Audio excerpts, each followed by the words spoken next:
নমস্কার বন্ধুরা, আমার জানা আধার কার্ডে কিছু সমস্যা যেগুলো আপনাদের প্রায়ই হয়ে থাকে এবং সেই আধার কার্ডের সেই সমস্যাগুলো আপনারা কীভাবে সলিউশন করবেন, তো আজকের এই ভিডিওর মাধ্যমে বলবো।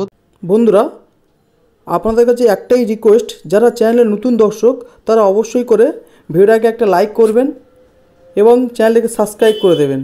করে দেওয়ার পর দেখুন বন্ধুরা, এখানে এসে আপনারা অল নোটিফিকেশনটাকে অন করে দেবেন, যাতে আমার দেওয়া ভিডিও আপনারা সবার আগে পেতে পারেন। তো সমস্যাগুলো কীরকমই আজকের আপনাদেরকে আমি দেখাচ্ছি। দেখুন বন্ধুরা, এই একটা আধার কার্ড বন্ধুরা আমি চেক করেছি। দেখুন বন্ধুরা, এই একটা আধার কার্ড আমি চেক করেছি, ঠিক আছে। এই আধার কার্ডটা দেখুন, আধার কার্ড হচ্ছে ভেরিফিকেশান কমপ্লিটেড। এখানে হচ্ছে এজ ব্যান্ড হচ্ছে 50 থেকে 60 বছর, জেন্ডার হচ্ছে ফিমেল, এনার স্টেট ওয়েস্ট বেঙ্গল, আর এনার হচ্ছে কি মোবাইল নাম্বারও লিঙ্ক আছে, ঠিক আছে। কিন্তু এই আধার কার্ডে একটা প্রবলেম আছে। দেখুন, এই আধার কার্ডে বলছে যে আধার কার্ড ম্যান্ডেটরি, এনার আইডেন্টি প্রুফ এবং অ্যাড্রেস প্রুফ আপডেট করতে হবে। তো আইডেন্টি প্রুফ এবং অ্যাড্রেস প্রুফ কাদের আপডেট করতে হয়? তো দেখুন বন্ধুরা, আধার কার্ড যেখান থেকে জেনারেট হয়েছে, ঠিক আছে, সেখান থেকে এখনও পর্যন্ত আপনার আধার কার্ড এখনও পর্যন্ত কোনো দিনও আপডেট করার নেই, কিংবা কোনো রকম কোনো বায়োমেট্রিক কিছু করার নেই। তো সেই সব আধার কার্ডে কিন্তু আইডেন্টি প্রুফ এবং অ্যাড্রেস প্রুফ আপনাদেরকে আপডেট করতে হবে। তো এই আইডেন্টি প্রুফ অ্যাড্রেস প্রুফ আপনারা কীভাবে আপডেট করতে পারবেন? তো আপনারা নিজেরা বাড়িতে বসে এই অ্যাড্রেস প্রুফ এবং আইডেন্টি প্রুফ আপডেট করতে হবে। তো কীভাবে করতে হবে, নিজের ডেসক্রিপশনে লিঙ্ক দেবো, সেখান থেকে ভিডিও আপনারা করে নিতে পারবেন। এখানে শুধুমাত্র আপনারা আইডেন্টি কার্ড দিয়ে আপনারা এটাকে আপডেট করে নিতে পারেন। এখানে হচ্ছে কি এখন ফ্রি অফ কস্টে হচ্ছে, কোনো রকম কোনো টাকা খরচা হচ্ছে না। এটাতে আপনারা সম্পূর্ণ ফ্রিতে এই যে সমস্যাটা, এই সমস্যাটা কিন্তু আপনারা সলিউশন করতে পারবেন, ঠিক আছে।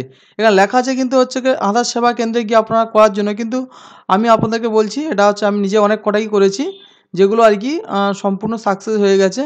তো আপনারা সেটা অনলাইনের মাধ্যমে বাড়িতে বসে করতে পারবেন। তারপরে যে প্রবলেম দেখাচ্ছে আধার কার্ডে, দেখুন এই একটা আধার কার্ড, দেখুন আধার কার্ড ভেরিফিকেশন কমপ্লিট, এনার এজ ব্যান্ড হচ্ছে 30 থেকে 40, এনার জেন্ডার হচ্ছে গিয়ে মেল, এনার স্টেট হচ্ছে ওয়েস্ট বেঙ্গল। মোবাইলের নাম্বারের জায়গায় দেখুন NULL করা আছে, মানে খালি আর কি। এনার টোটাল কোনো কিন্তু আধার কার্ডের সাথে মোবাইল নাম্বার লিঙ্ক নেই। তো এখানে কোনো রকম কোনো মোবাইল নাম্বার লিঙ্ক নেই। তো মোবাইল নাম্বার বন্ধুরা আপনারা কীভাবে লিঙ্ক করবেন? তো বন্ধুরা, আমার যতটা জানা আছে অনলাইনের মাধ্যমে ডিরেক্ট কোনো মোবাইল নাম্বার লিঙ্ক করা যায় না, ঠিক আছে। এটা আপনারা আপনাদের আধার সেন্টারে গিয়ে করতে পারেন, কিংবা আপনাদের যে নিকটবর্তী যে পোস্ট অফিস আছে সেই পোস্ট অফিসে গিয়ে আপনারা করতে পারেন। তো পোস্ট অফিসে 50 টাকা খরচা নেয়, যেটা আমার জানা আছে। তো সেটা গিয়ে আপনারা এটা করে নিতে পারেন। এবার তার পরের প্রবলেমে যাচ্ছে আধার কার্ডে।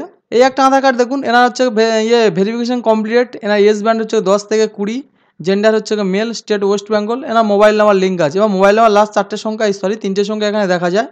তো আপনাদের ক্ষেত্রে যদি মোবাইল নাম্বার যদি অন্য থাকে, সেটা কোন নাম্বার আছে সেটাও বন্ধুরা আপনারা এখানে দেখতে পাবেন।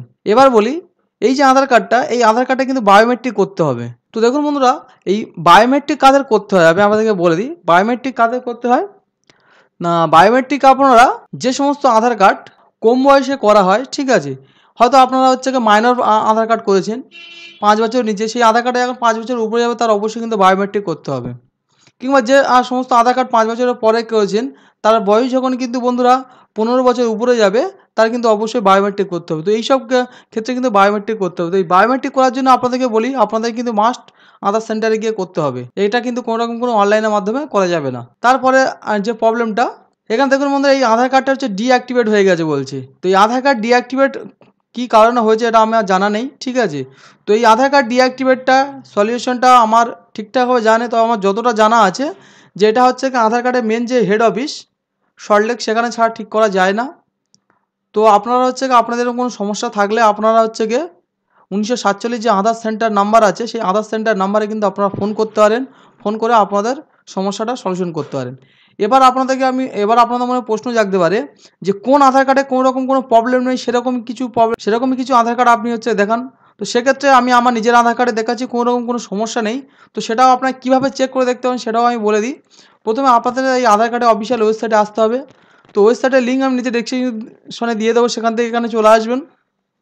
আর তা না হলে বন্ধুরা, আপনারা এখানটা আধার কার্ড বলে বন্ধুরা টাইপ করবেন। আধার কার্ড বলে যখন টাইপ করবেন, দেখুন বন্ধুরা এখানে মাই আধারে ক্লিক করতে পারেন।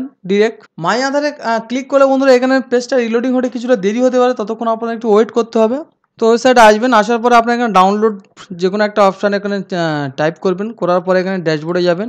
তো ড্যাশবোর্ডে আপনারা নিচে চলে আসবেন। আসার পর দেখুন বন্ধুরা, এখানে হচ্ছে কি চেক আধার ভ্যালিডিটি বলে যে অপশানটা আছে, দেখুন এই অপশানে আপনারা ক্লিক করবেন। ক্লিক করলে আপনার সামনে এরকমই অপশান চলে আসবে। তো এখানে আপনার আধার নাম্বারটা দেবেন, এবং এখানে আপনার যে ক্যাপচারটা আছে দেখে আপনারা এখানটায় টাইপ করে দেবেন, দিয়ে প্রসিড অপশানে ক্লিক করুন এবং ক্যাপচা যদি না আপনারা বুঝতে পারেন তাহলে এখান থেকে আপনারা রিফ্রেশ করে নিতে পারেন। তো দেখুন বন্ধুরা, এই আধার কার্ডটা দেখুন ভেরিফিকেশন কমপ্লিটেড। এখানে হচ্ছে কি এস ব্যান্ডও দেওয়া আছে, জেন্ডার দেওয়া আছে, তারপর স্টেট দেওয়া আছে। দেখুন বন্ধুরা, মোবাইল নাম্বারও লিঙ্ক করা আছে এবং মোবাইলে যে লাস্ট সংখ্যা সেটাও দেখা যাচ্ছে, কত সংখ্যা সেটাও আপনারা এখানটা দেখতে পারবেন। এবং দেখুন এর কোনো রকম কোনো সমস্যা নেই আধার কার্ড। তো যখন দেখুন যে আপনার আধার কার্ডে এরকমই ইন্টারফেস আছে, তখন জানবেন যে কোনো রকম কোনো প্রবলেম নেই।